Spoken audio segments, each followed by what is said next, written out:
I would also like to introduce you Dr. Stephen Tomlinson, the Nurse Educator Program Director, and Pamela Brown, Coordinator for Student Recruitment. Let's go ahead and get started. Please type your question in the chat box. I'll read the question out loud, and then Dr. Tomlinson or Pamela will answer those questions. And Dr. Tomlinson, would you like to take a moment to kind of talk about the program, kind of give an overview of the program while we're waiting on questions? Sure. Did you have any slides to work through, or should I just speak extemporaneously? These are the only slides we have at this time. Okay.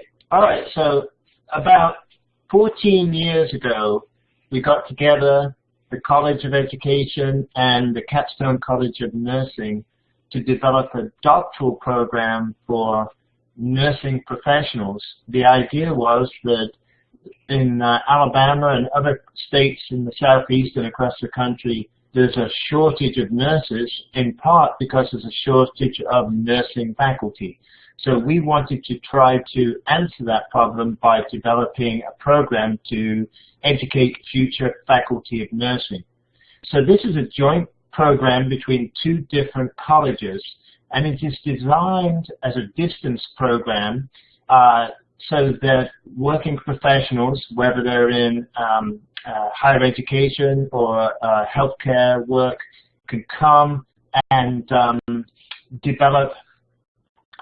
come to campus for low residency meetings and combine that with web instruction. The idea is that we develop the skills to be a successful faculty member by improving teaching and also the ability to read and conduct research. So we've run this program now for 12 years, and we're developing our 13th cohort, and we boast more than 80 successful doctorates who've gone through this so far, and we have another 40 doctoral students in the pipeline. The faculty have worked on this program from both colleges together now for many years, and so we really think we've put together a successful program that is really focused on nurse education. Although the faculty from education were originally new to this, over the years they've developed some experience working in the field of nurse education, and likewise the faculty from nursing have developed an interest and experience working with educational questions. All the courses only enroll students in nurse education. So if you know of other doctorates of education, often nurses are mixed up with teachers. In this particular program, everybody's in a nurse education field. Many are from community college nursing programs, some are from four-year colleges, and some are from research universities. We've had students come from all across America. Currently, we've got students from California, from Arizona, across the southeastern states, from Texas, from the Northwest. We have students from Maryland, from New York, and Pennsylvania. Most of the work is done online, but what we found over the years is the most important key to success is to develop a student cohort. The idea is that if you want to be able to earn a research degree, you've got to work side by side with faculty. You've got to work with other students who are going through an academic program. It would be hard to envision doing a research degree on your laptop in the kitchen. We have minimal meetings to try to build this cohort. Currently, we have 4 meetings in the fall and spring semesters. The rest of the time is completely online. So these meetings, students come in and take classes on Friday evenings and Saturdays. This happens 4 times in the fall, as I say, and 4 times in the spring semester. Always the summers are online. And once a student passes through the coursework phase, then of course they're doing their dissertation study. They may meet with their advisor by Zoom or by Skype or some other interactive video software, but they're only required to come to campus for their dissertation presentations, their proposal and their final meeting. So over the years, we found that we've been very successful at retaining and graduating students. Sometimes this is referred to in terms of attrition. Our attrition rates are very low. We don't lose students. Students complete this program. And the cohort model is key to that success. That's a kind of broad picture of the structure of the program. I will say in terms of the curriculum, we really have several strains. One is to do with research. We have research courses that prepare you to be a successful research student, to be able to conduct and design a dissertation study. We do qualitative and quantitative methodologies so that you have the ability to go in either direction depending on the problem you want to tackle. We also have strains in making effective teaching. So one of those strains is technology. We have a whole series of courses on instructional technology and how to apply that to improve teaching. We have what we might call a social cultural strain that looks at questions to do with diversity, with ethics, with gender, the nature of nursing knowledge and nursing theory. We have a strain to do with instruction that brings in psychology and higher educational teaching. And in addition to that, we have a series of courses in the field of nursing. Current issues and nursing faculty engaged in topics like curriculum development, roles and responsibilities. We even have a practicum course for those people who elect to go that direction. So we feel very good that we've got a successful program, and one of the great advantages of it is if students come to this program, they meet and form relationships with similar students from across the country. And this is very kind of rich and useful because you can see how people are tackling similar problems in different ways, and you get very different perspectives. And you know, it kind of builds a interesting community of learners. So that's my kind of thumbnail sketch of the program, and happy to answer any more detailed questions. Dr. Tomlinson, what is the application deadline for the program? Well, for this year, I think we still have a few places, so I think we've probably got about a month to complete an application and make a recommendation to the graduate school. We have a pretty stripped down, bare bones application process. It's not very difficult. We need a vita, resume. We need a brief statement of purpose, why you think this program might be useful for you. We need transcripts, and if you've been in a program recently, a writing sample. There is no test score requirement, and our coordinator, Pamela Brown, works to help students, mentor them through this application process. So if you express an interest, Pamela will work with you to help you get all those materials in. We also, I should say, we also need letters of recommendation too. Thank you. And you did say there was no test score required for admission, correct? Right, and the reason for that is we're really picking up many people who are mid-career. I mean, some people come straight out of an MSN degree, but some people have been working in the field for many years, you know, maybe it's been 20 years since they've been in university before, and you know, they're not as first of all, they've demonstrated success in a field that you know, gives us a good indication that they would be a good candidate for the degree. But it's also just a long time since they were doing the kind of academic exercises that your typical graduate student is doing. So we don't see the test score as being valuable. We're much more interested in the fit between the student, their interests, their career goals, and what this program is designed to do. And how many students do you generally accept into the program each cohort? It is between 10 and 20, and typically it's between, I would say, 12 and 16. Somewhere in there, 13, 14, 15, 16 would be the average size.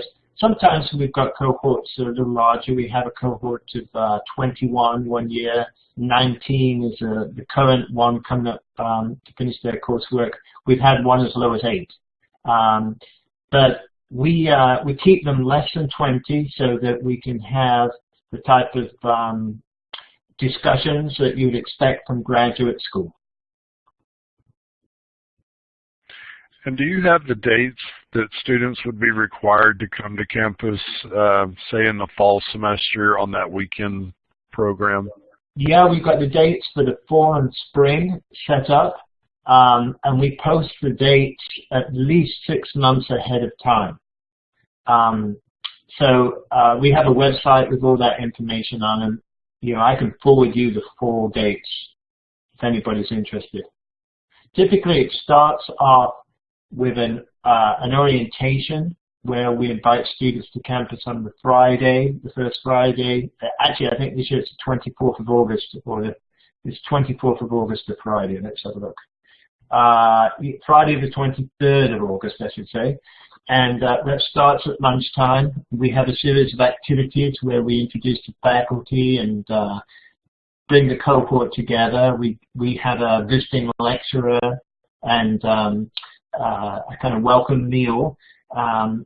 That starts off the fall semester, and then we have basically another meeting in September, October, and then November.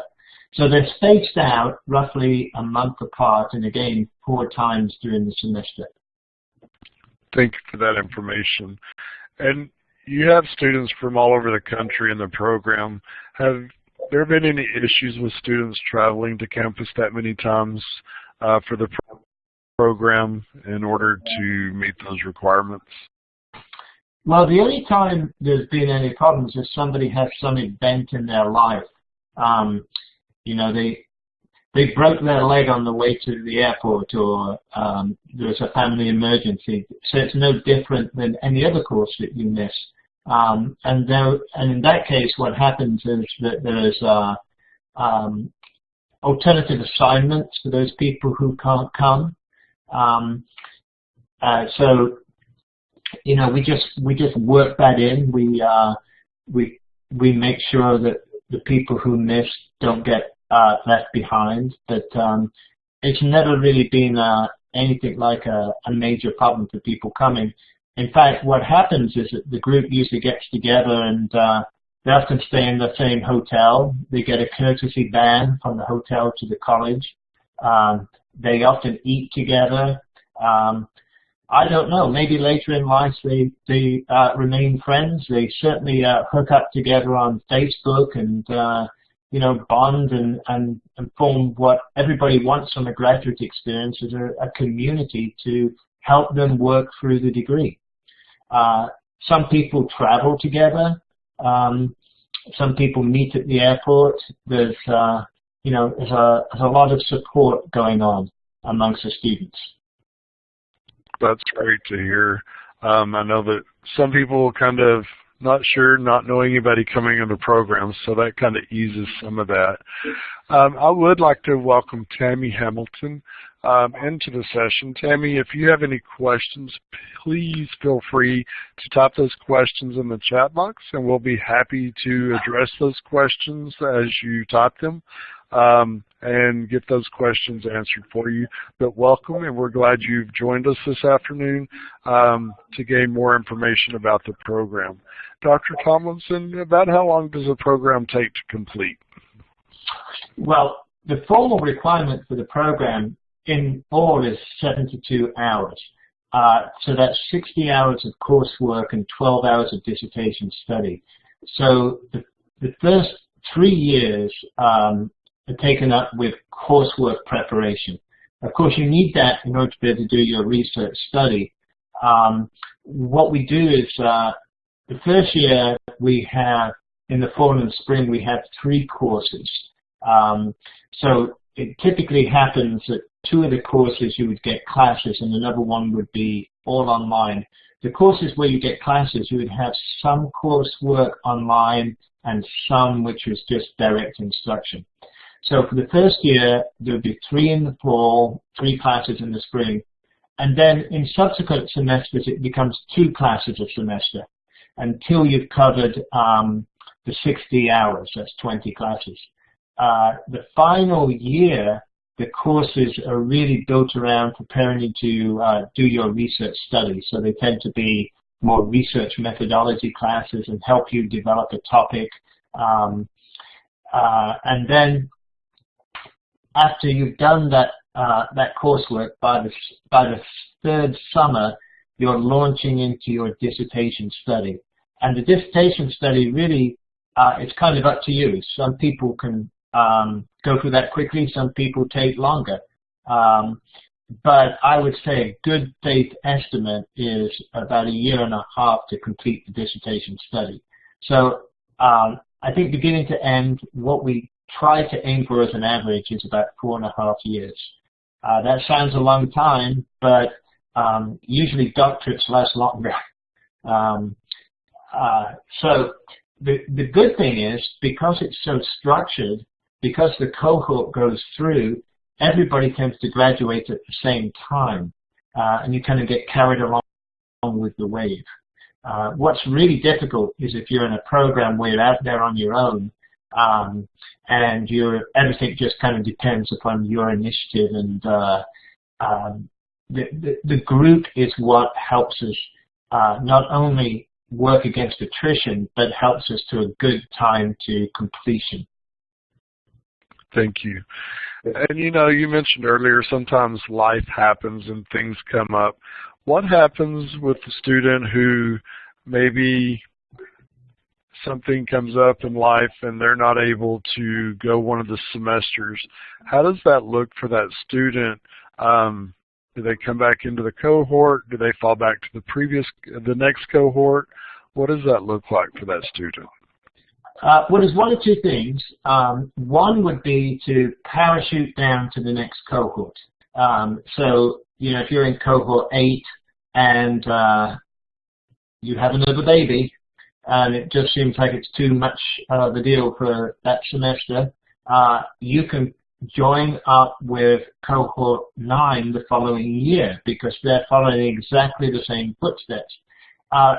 Sometimes it's just even one class that for some reason a student might have problems with.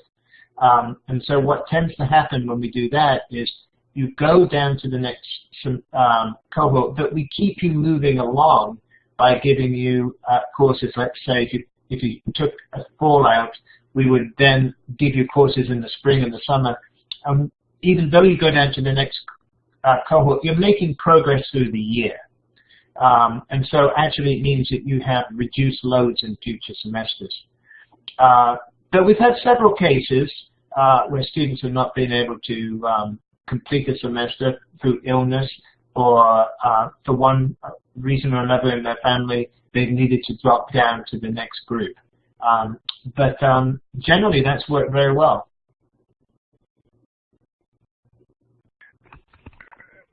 Could you talk a little more about the dissertation? Are they, paired up with a faculty member through that whole process? What does that piece look like for them? Okay, so dissertation, first of all, we make interdisciplinary dissertation committees. So you would get to select 2 members from the College of Nursing, and these would be graduate faculty. Graduate faculty are people who've got a history of research productivity. So in order to work in a doctoral program, you've got to have a record of scholarly publications. So we would take 2 faculty from nursing that you would choose. You get to select. We put up. We have a process where you can pick 2 of these 12 nursing faculty, and you can pick 2 of these education faculty, and they would be 4 of the 5 members of your dissertation committee. Not only are 2 of the people from education and 2 from nursing, but one of them has to be a research methodologist, so that they can give you specific advice on your dissertation study design. In addition to that, we then ask you to submit somebody from maybe the institution where you work, or it could be another faculty member you've taken a class with at UA, or somebody from another university as a kind of outside member of that committee. So the committee itself is actually very useful. You've got people with very different perspectives, coming from different colleges and even a different institution. They work with you through the dissertation process. We start with a meeting we call the prospectus, which is like a blueprint of what it is you want to do. It's a thumbnail sketch of your dissertation. That's to help you frame the study up. Then you do your kind of theoretical groundwork about what the project is, and present that in what's called the proposal meeting. And when that's accepted, you then have permission to go out and do your field work, to do your data gathering research. When you've collected that data and analyzed it, you present your study in the dissertation defense. And the committee, under direction of the dissertation chair, the committee works with you all the way through that process. Thank you. So in order to apply for this program, one needs to have an RN licensure as well as an MSN. Is that correct? Yes, I believe so. Okay.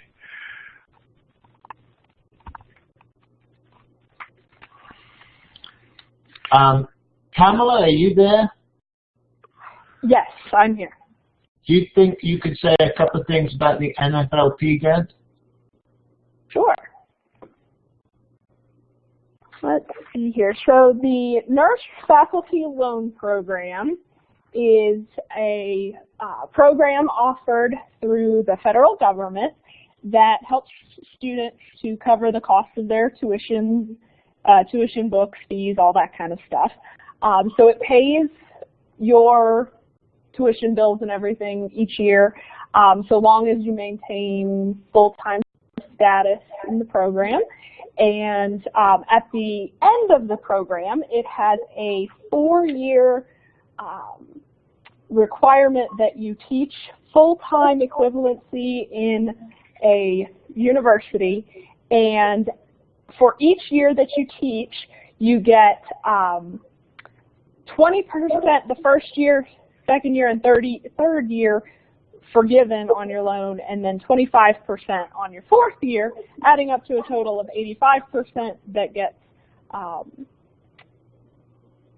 forgiven over the course of those 4 years of service.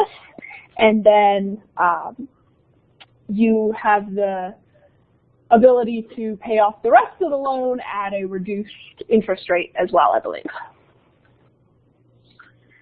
Right, so actually you only pay, in the end, about 15% of the tuition cost if you qualify for that program. Yes. Which is obviously been a very attractive thing for many of our students. So I see Tammy's asking, she's got a BSN and an MBA in Health Service Administration. What we will do, we'll get back to you. I don't think that's a problem. We've accepted people, for example, who've got masters in nursing education. We have a variety of people coming in many of the kind of nursing fields, and so people who come with a different background. I'm not sure completely, but I'm pretty sure that isn't a problem. But we will get back to you, Tammy, and let you know for sure. And Tammy, Dr. Tomlinson and Pamela's contact information are also up on the slide. So if you want to reach out to them as a reminder about your question, then they would be able to follow up with you on that as well. So feel free to reach out to them. Gary, can I tell you that my email address on there is wrong? Absolutely. Tell me what it is. There's no O-N. It's STOMLINS@ua.edu. So, and I just put that in the chat box. Yeah, that's just what I'm doing now. There you go. But Tammy, Pamela will get back to you on that in a couple of days. I'm sorry, I've just had a student drop off a form, so I had to run away real quickly. Okay. I was just saying, we'll check on that MBA. I don't think this is a problem, but I want to get right information, and we will get back to Tammy about that. Excellent. I am seeing Dr. March this evening, so I'll double check with her. Okay.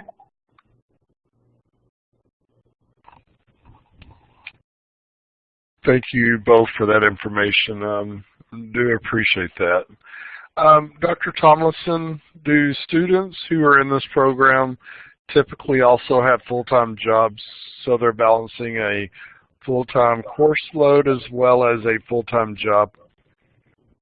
Yeah, it is designed for people who are working professionals. So I think 99% of our students have full-time. We've had a couple who have been full-time students, but by and large, most of them work in some kind of academic field, whether they're in a community college, a four-year college, or a research university, or in some kind of healthcare administration role, or sometimes even got some educational responsibilities in a hospital. We had one who was actually a lawyer who worked on health-related issues.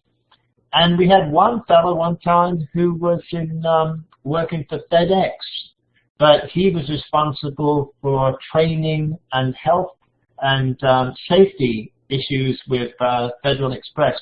We've had quite a few people from the Army as well.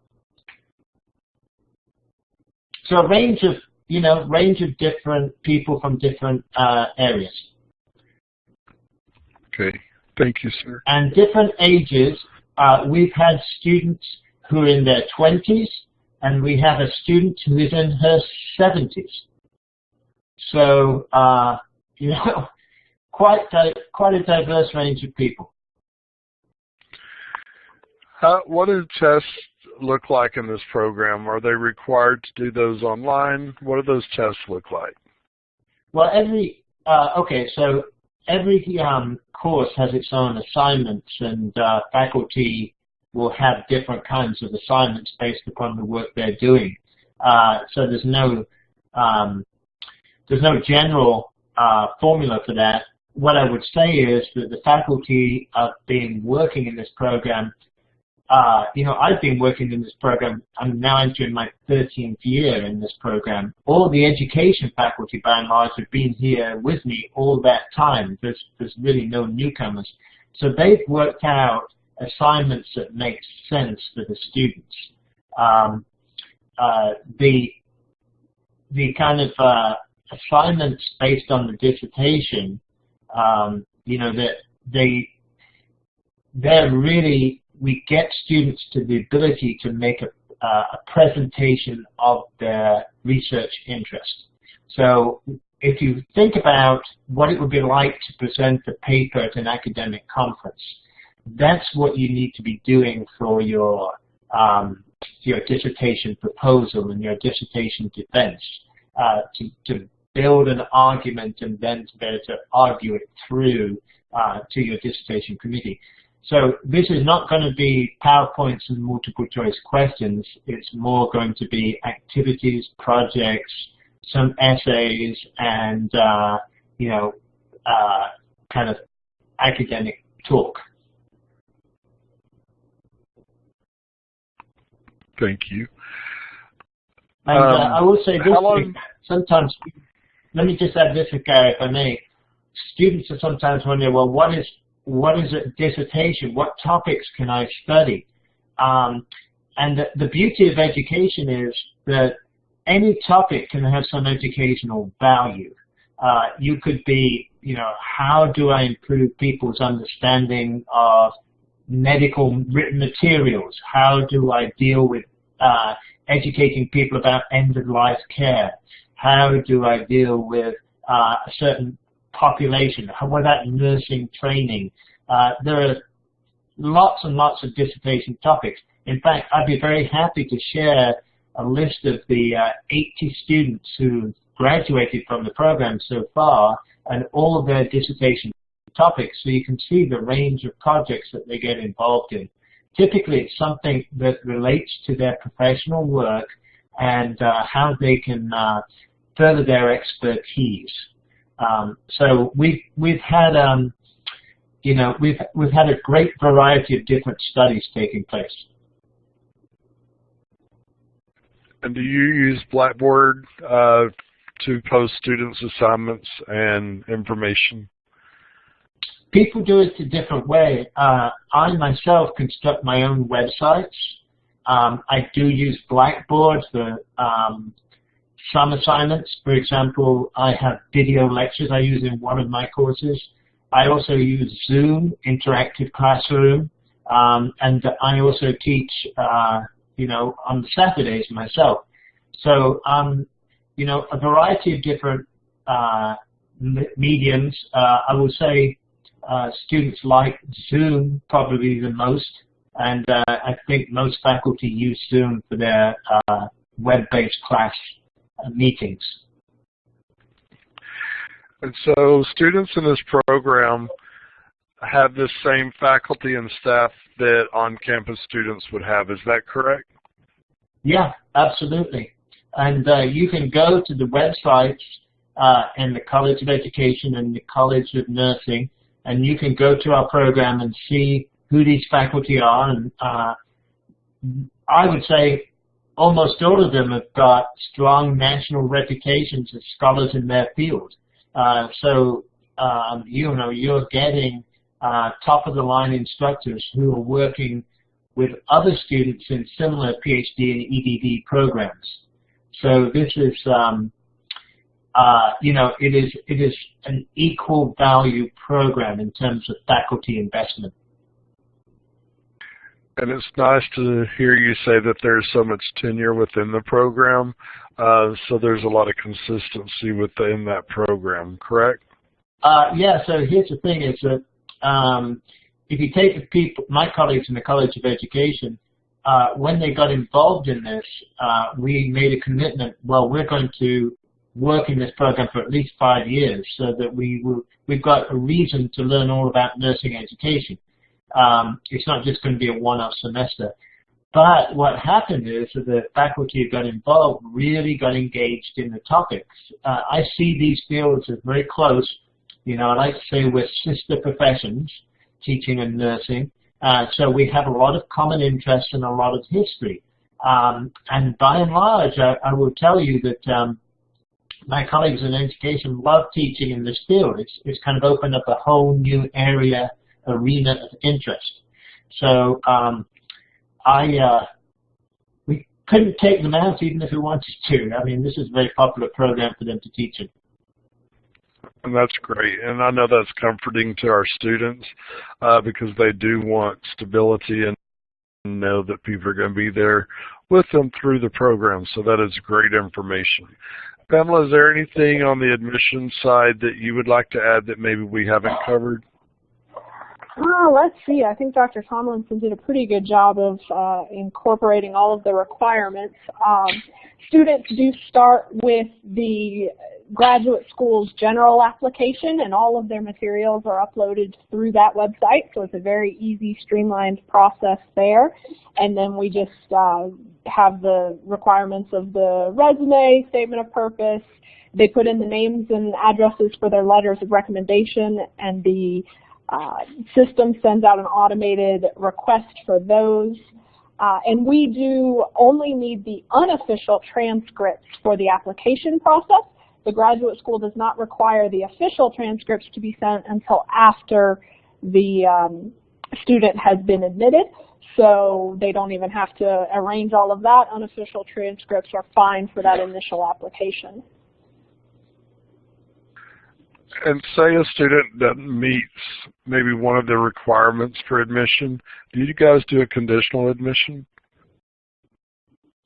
Yeah, we can do conditional admissions,